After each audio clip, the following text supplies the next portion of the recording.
Hola, ¿cómo andan? Bien, bueno, sí, soy yo. Voy a empezar a contarles un poquito de mi historia. Ya acá recién hicieron un poco de spoiler, pero vamos a empezar un poco por el principio. Este soy yo a los 4 años, dando mis primeros pasos, como ven, en el mundo de la publicidad. Sí, no es en la actuación, es en la publicidad. Parece un chiste, pero en realidad no lo es. Hay que ser muy mentiroso para ser publicista. Muy mentiroso. Evidentemente, estas maestras tenían un talento para detectar así como los chicos, ¿no? Cuando ya van desarrollando algo que puede ser su profesión. Me puse en el protagónico ahí de Pinocho. Y evidentemente me lo tomé a pecho. Ojo que cuando digo,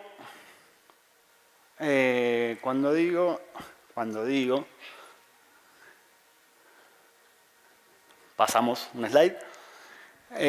Cuando digo que la publicidad es muy mentirosa o que hay que ser muy mentiroso para ser publicista, no lo digo solo yo, lo dice ahí nuestro amigo Jerry Seinfeld.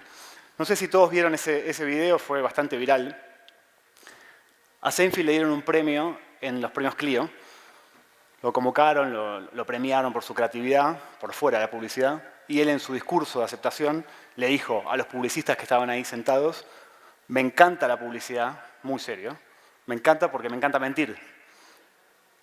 Lo interesante de eso es que la reacción de toda la gente, si escuchan el audio, es aplausos, risas y como una ovación. Vamos. Sí, me encanta mentir. Es un poco raro, digamos. Yo creo que si en otras profesiones a alguien le dicen algo malo como mentir, o sea, como que esa es la base de la publicidad o la base de tu profesión, y por ahí no te pones muy contento. Tan mentiroso hay que ser para ser publicista, que para mí lo primero que tenés que hacer para estudiar publicidad, antes que nada, antes que pagar la matrícula, antes que ver el programa, antes que ir a la facultad, es mentirte a vos mismo. ¿Y a qué me refiero con esto? Me refiero a que para estudiar publicidad, en general, la mayoría de los casos, hay que primero convencerse a uno mismo de algo que en realidad no es tan cierto. Porque en la mayoría de los casos, al menos en el mío, y me tocó conocer a muchos publicistas que eran similares, uno se mete en publicidad porque dice, me gusta escribir, me gusta el arte, me gusta la fotografía, me gusta pintar, soy re creativo, quiero vivir de mis ideas, está buenísimo, voy a hacer publicidad. Sí, pero hay algo que está mal ahí. Para hacer publicidad te tiene que gustar la publicidad, no exactamente lo otro. La mentira que radica ahí es que si vos decís, me encanta escribir, no puedo decir, escribí. Me encanta pintar, pintá. Pero por algún motivo nos damos esa primera mentirita a nosotros mismos que decimos, bueno, cuando entre en publicidad voy a hacer muchas de esas cosas porque la publicidad está un poco hecha de un poquito de arte, un poquito de escritura, un poquito de pintura, diseño gráfico, etc. Pero, ¿qué sucede? Yo estudié, como decían antes, publicidad y filosofía. La filosofía supuestamente es el oficio de buscar la verdad, por eso quizás esta contradicción mía. Estudié en el 99 hasta el 2002, después entré a trabajar en una agencia, en Grey, y desde entonces, en los años que estuve en agencia, me tocó ver como una y otra vez, por un lado, las frustraciones que había en los creativos, me incluyo, pero era algo generalizado, por esta primera mentira. Yo creo que un poco la base de muchos problemas que suceden en el mercado de la publicidad tienen que ver con esta primera mentira que nos hacemos a nosotros mismos, que nos la creemos un tiempo. ¿Y por qué digo que es la base? Porque uno va viendo después a las agencias y va por los pasillos conversando con los otros creativos, y en general es muy difícil encontrar a un creativo que esté feliz con su profesión. Estoy generalizando, obviamente, pero funciona para esto, para el caso. Muy difícil. Yo creo que, de hecho, cuanto más tiempo va pasando en una agencia, uno como va acumulando frustraciones, donde lo que había soñado cuando dijo que iba a estudiar publicidad es cada vez más difícil de hacer.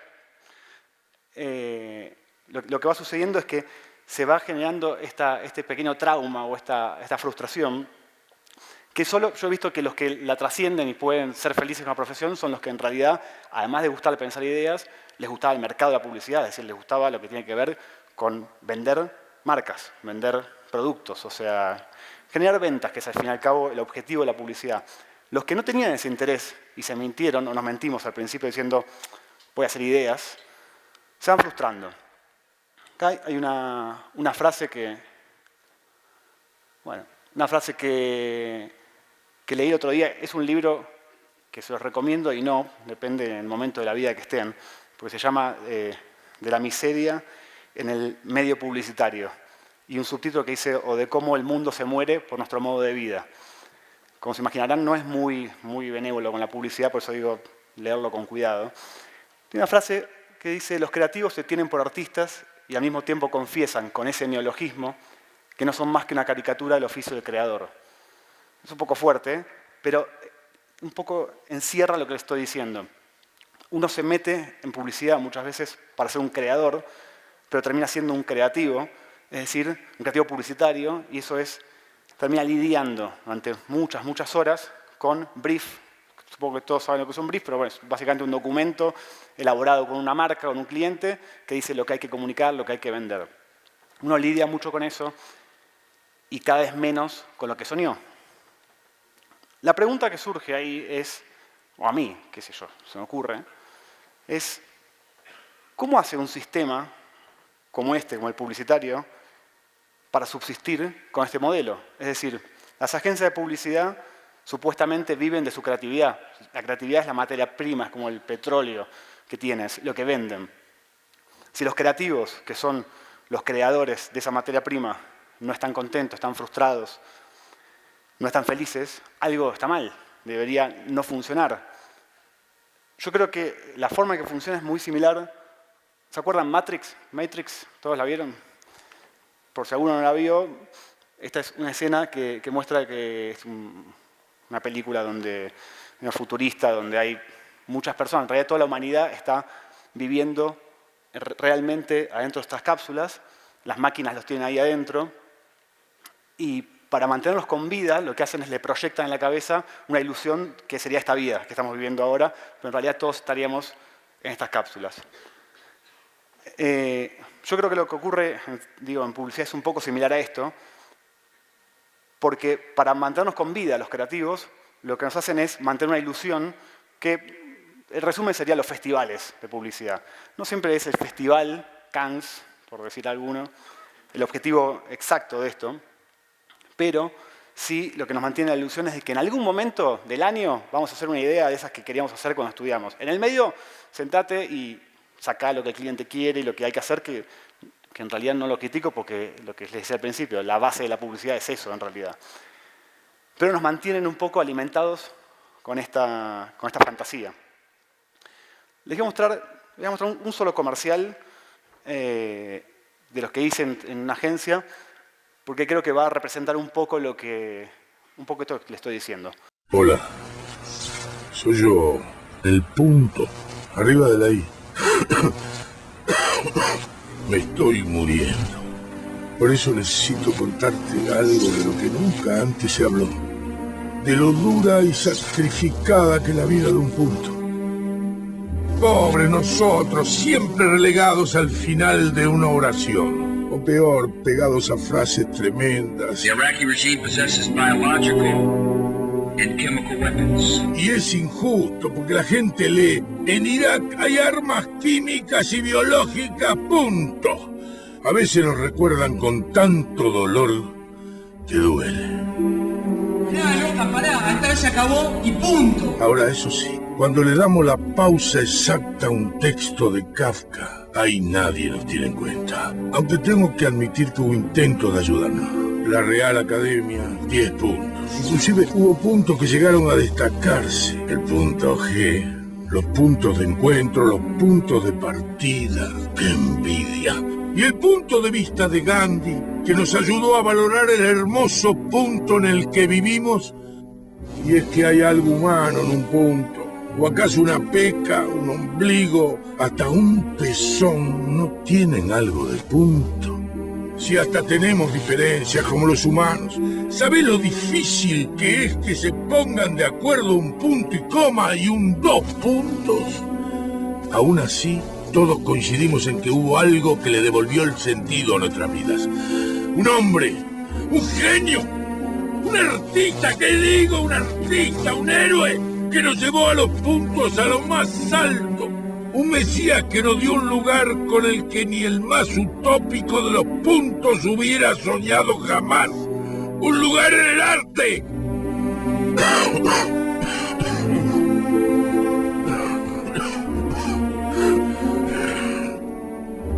Muero tranquilo. Gracias, Roy.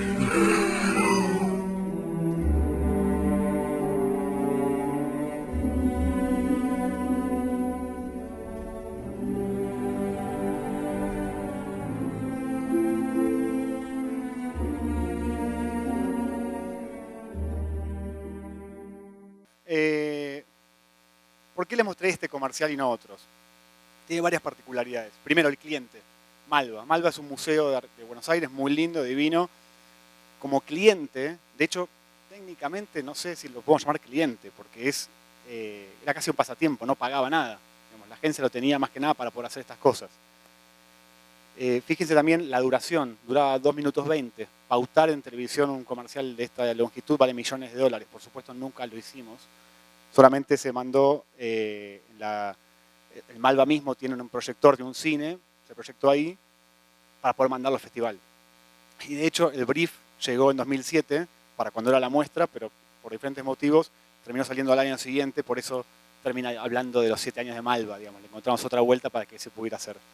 Todo eso que les estoy contando es los esfuerzos que hace una agencia para poder mantener, como en Matrix, la ilusión, la fantasía de la creatividad. Es decir, cuando yo hice eso, inflé el pecho y dije, bueno, sí, valía la pena, lo que yo estudié, lo que quería hacer era esto. Pero tuvo que pasar todo eso para que funcionara, para que se hiciera. De hecho, el otro día hice la cuenta para hablar con ustedes y calculé, yo trabajé 8 años y piquito en 3 agencias, McCann Erickson, Gray y Craverolanis, que es una agencia en ese momento muy grande de Argentina. Fui redactor junior, redactor senior, director creativo. Trabajé con muchos equipos muy talentosos, trabajé con grandes productores, trabajé con muy buenos clientes, trabajé con presupuestos altos, porque los presupuestos de publicidad en general son muy altos. Dediqué, hice la cuenta, 29.000 horas aproximadamente de mi vida a unos, pongámosle, 1.000 briefs. De todo eso, si yo tuviera que mostrarles ahora, si tuviera un poco más de tiempo, las ideas que se produjeron, que valen la pena, que tienen que ver con eso que yo soñaba cuando me mentí a mí mismo y me metí en publicidad, son 4 o 5, como mucho. Y hay algo mucho más curioso, que es que la idea más importante, más interesante, más orgullosa, la que quizás me trae a que les hable acá, no la hice ahí. La hice con una amiga, sin presupuesto, sin poner un peso, solo con una idea, tiempo y wifi. Esa idea se llama La gente anda diciendo, quizás algunos de ustedes la conozcan, y alguien la conoce ahí. Y yo digo que es la historia de una idea imposible. Básicamente, muy brevemente, la historia fue, estábamos con esta amiga sentados en un café en Buenos Aires, en la mesa de al lado había una parejita que hablaba, muy divertida. Evidentemente era más divertido lo de ellos que lo nuestro, porque nosotros nos quedamos callados y empezamos a escuchar frases muy divertidas sobre los celos, sobre el sexo, sobre el amor, la amistad. Y ahí nos llegó un poco como el brief, pero sin que nadie nos briefiara. Dijimos, ¿qué pasaría si empezáramos a anotar estas frases que uno escucha en la vía pública, en los colectivos, en los shoppings, en la calle, para algún día juntarlas todas en un libro y hacer una especie de antología de la forma en la que hablamos, un espejo de la sociedad, del lenguaje, pero entretenido? Ese delirio se nos ocurrió, era feriado, yo creo que fue por eso, era festivo. Salimos de ese café, nos dimos cuenta que nos habíamos olvidado todas las frases, dimos la vuelta a manzana y pasamos por la puerta de un taller mecánico donde había 2 mecánicos sentados tomando mate y solo escuchamos que uno decía, eso es cobardía, no es otra cosa. Y dijimos, es esto, ya está, hay que anotar esta frase y a partir de ahora empezar a anotar. Empezamos a anotar, durante 9 meses estuvimos recopilando frases que escuchábamos. Nos las mandábamos por mensajito de texto, por WhatsApp, hicimos un Google Doc. A los 9 meses teníamos 150 frases. Digo que es la historia de una idea imposible porque con 150 frases en 9 meses, que además eran frases de 3 o 4 barrios porteños, no podíamos hacer ese proyecto, ese libro que representaba a toda la sociedad. Medio intuitivamente lanzamos la página, la fanpage. Esta es la primera captura que tengo de esa fanpage. Básicamente subimos 15 frases nada más de las que habíamos recopilado a la página. Enviamos invitaciones a amigos como, miren qué tal está, si les gusta. Nos fuimos a tomar una cerveza, volvimos y había 500 personas. El día siguiente había 1000. En una época donde las fanpages no crecían tan rápido. Esta es un ejemplo de la primera frase que pusimos. Básicamente era la escuché yo, iba por la calle, había una tormenta el día anterior, se había caído un árbol sobre la calle y había unos chicos jugando a la paleta, ¿no? Con la paleta como una especie de tenis. Y uno le decía al otro, hey, está bueno jugar en la calle, ¿no? Como una rareza para un chico de ciudad poder jugar en la calle. Este es el tipo de frases que pusimos. A partir de ahí, la página empezó a crecer, a crecer, a crecer, a crecer, y pasó algo muy loco, que es que la gente inmediatamente, como si lo hubiéramos verificado, nos empezó a mandar las frases que escuchaban. Que ahí tuvimos que tomar una decisión que era, ¿confiamos o no confiamos en los que nos mandan? Y dijimos, si ellos confían en nosotros, ¿por qué no? Esta es la primera frase que publicamos de un seguidor, digamos. Era una pareja hablando y un hombre le decía a la mujer, Marta, tenemos que comprar una Biblia. A mí me sigue gustando mucho porque me imagino historias, pienso que tenía un exorcismo esa noche. No sé, me encanta. Le voy a leer algunas frases para que, si alguno no conoce, la gente anda diciendo para que entienda cómo funciona. Bueno, no soy la persona a la que yo me enamoré porque evidentemente no me puedo haber enamorado de semejante pelotudo. Una veinteañera hablando por celular. Ya sé que el dinero no compra la felicidad, pero viste, yo prefiero llorar sentada en un Audi. Una señora de unos 40 años a otra, en el colectivo. Fíjense que el contexto era un detalle muy importante, que uno puede imaginarse esa situación ahí. Dos amigas hablando, siempre que se juntan con los amigos, no se vuelve triste, como si hubiera llorado. Tu hijo se droga, Marcela. Mamá, ¿podés apagar el celular que solo tengo media hora para hablar con vos? Una chica de unos 8 años diciéndole a la madre. Esta no es graciosa, pero es muy interesante. Un nene también al papá. ¿Y me vas a enseñar a atarme los cordones o lo busco en YouTube? Un hombre gritando por celular. Me dijiste que hablara más fuerte porque no me escuchabas. Te hablo más fuerte y me preguntás por qué estoy alterado. Que grito. Decime el tono exacto en el que querés que te hable a ver si me sale. Una chica. Estaba esperando que el karma lo haga mierda, pero me parece que lo voy a reventar yo. Una nenita de 6 años le dice a un nene en la calle jugando, bueno, ya nos casamos, ahora nos vamos a divorciar, así que dame la mitad de todos tus juguetes.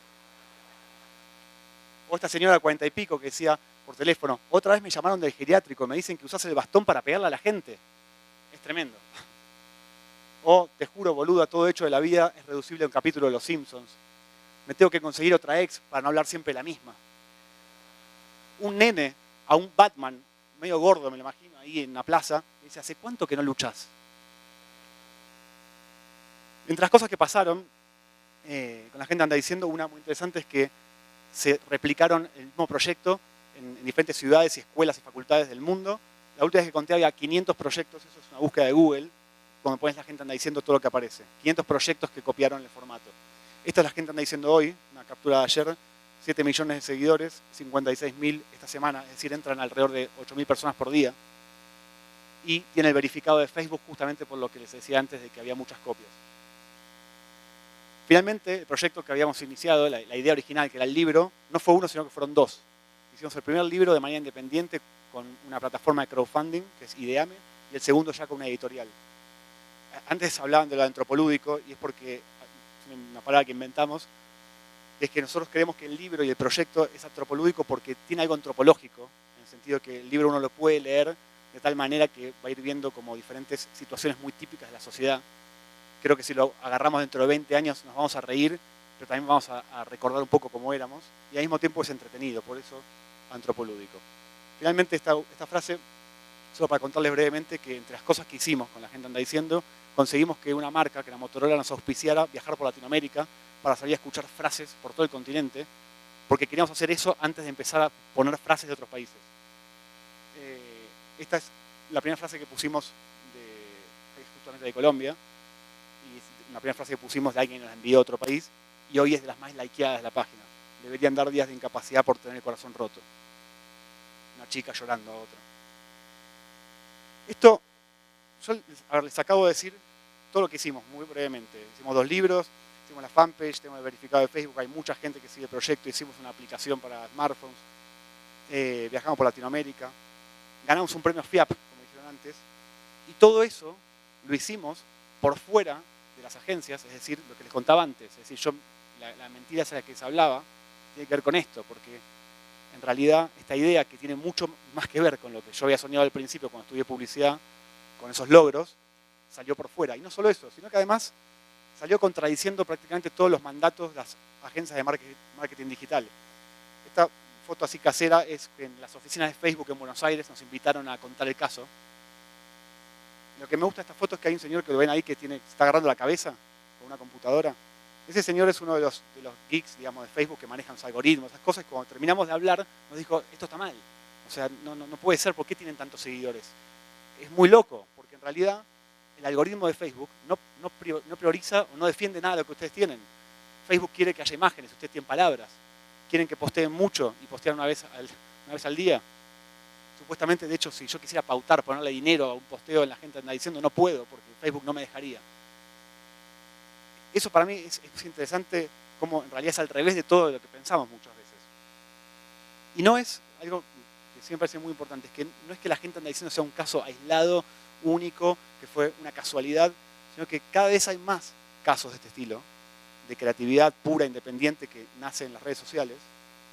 Y de hecho, el premio FIAP que ganamos fue una primera vez que el FIAP genera la categoría creatividad independiente en redes sociales, porque se dan cuenta que los creativos publicitarios estaban por fuera de la agencia haciendo un montón de fanpage muy buenas, proyectos creativos, y ellos dicen algo como creatividad pura.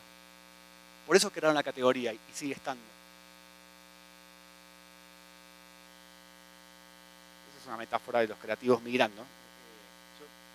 Me imagino a mí y a todos nosotros un poco así, es dándonos cuenta que hoy, a ver, quizás la creatividad pura nunca estuvo en una agencia de publicidad, pero antes tenían el monopolio, o sea, uno iba ahí porque ahí era donde había plata o se podía producir. Hoy, uno puede hacer creatividad en cualquier lado, en su casa, con plata, sin plata, solo necesita una idea y en general, Wi-Fi. Por eso muchos creativos están migrando para tratar de hacer las ideas que soñaron en otros espacios, en otras plataformas. De hecho, si me preguntan a mí cuál es el tipo que más admiro, o sea, el creativo que yo más admiro hoy, se llama Brandon Stanton y es el creador de Humans of New York, que es una fanpage. El tipo no es creativo publicitario, era fotógrafo. Tranquilamente podría haber dicho, me voy a hacer publicista o a sacar fotos para publicidad, pero no, salió a la calle, empezó a sacar fotos a la gente y a hacerle algunas preguntas muy básicas. Y dio como resultado Humans of New York, que fue esta página que hoy tiene, no sé, 15 millones de seguidores y les recomiendo, es maravillosa. Para ir cerrando, les dije, el tipo que más admiro es este que no es un creativo publicitario. Y si me preguntan, ¿qué es lo que más te pareció interesante en creatividad en las últimas semanas? Les diría, este chiquito de 15 años, lo deben haber visto porque salió en todos los medios entre ayer y hoy. Es un chico de 15 años canadiense que descubrió él solo una ciudad perdida maya, una que ningún arqueólogo, nadie había descubierto antes. ¿Cómo lo hizo? Una idea que se le ocurrió. Él se verifió a sí mismo en un punto, cuando estudió sobre los mayas y vio que las ciudades mayas estaban ubicadas muy mal, lejos de los ríos, en los desiertos, en la montaña. Dijo, tiene que haber un motivo para eso. Dijo, ¿será que como a ellos les gustaban las estrellas, las ubicaron igual que las estrellas? Buscó Google Maps, empezó a mirar y dijo, caramba, sí. ¿No? 13 años tenía, creo, cuando dijo eso. Se lo contó a esta gente. Finalmente, gracias a la tecnología de satélites, cuando lo que pasó es que él dijo, me cierra perfecto la teoría, pero me falta una ciudad, porque esa estrella tiene que tener una ciudad ahí. Y ellos decían, no existe, no la tenemos. Fueron con los satélites y la encontraron. Esto es creatividad. O sea, esto es un genio. Tiene 15 años. Y tranquilamente podría haber pasado que el más grande dijera, voy a estudiar publicidad. Voy a ser creativo. Pero hoy la creatividad, si un chico de 12 años puede hacer eso, todos podemos hacer lo que queramos. Ahora sí, para cerrar. A mí la idea que me despertó todo este pensamiento es, entonces, ¿cuál es el verdadero problema que hay en las agencias de publicidad o en la creatividad publicitaria? Yo creo que son los briefs. ¿Por qué? Porque los briefs vienen siempre de las marcas. Entonces es muy difícil competir con la creatividad pura, como por ejemplo la de este chico, o la de Brandon Stanton de Humans of New York, o tantas otras. Uno está siempre buscando la idea, los insights, estudiando a la gente, pero siempre asociándolo a un brief de una marca que en el fondo quiere vender. Y está bien, eso es publicidad, pero no es estrictamente creatividad y cada vez lo va a hacer menos, porque afuera hay oportunidades mucho más interesantes para hacer sin esos briefs. Entonces, casi como mensaje final, yo les diría, ¿qué pasa si damos vuelta a todo y en vez de los briefs vienen de las marcas, empiezan a venir de la gente? ¿Qué pasa si uno empieza a pensar que el brief es uno solo y es brief the world? Lo que les quiero decir con esto es, ¿Qué pasaría si empezamos a pensar que la necesidad, el desafío creativo, la necesidad de comunicación o de las ideas venga de nosotros mismos, de la gente, más que de las marcas? Los dejo con esta abuelita que le decía a la otra: lo que vos sentís que te hace bien, eso es lo que tenés que hacer. Muchas gracias.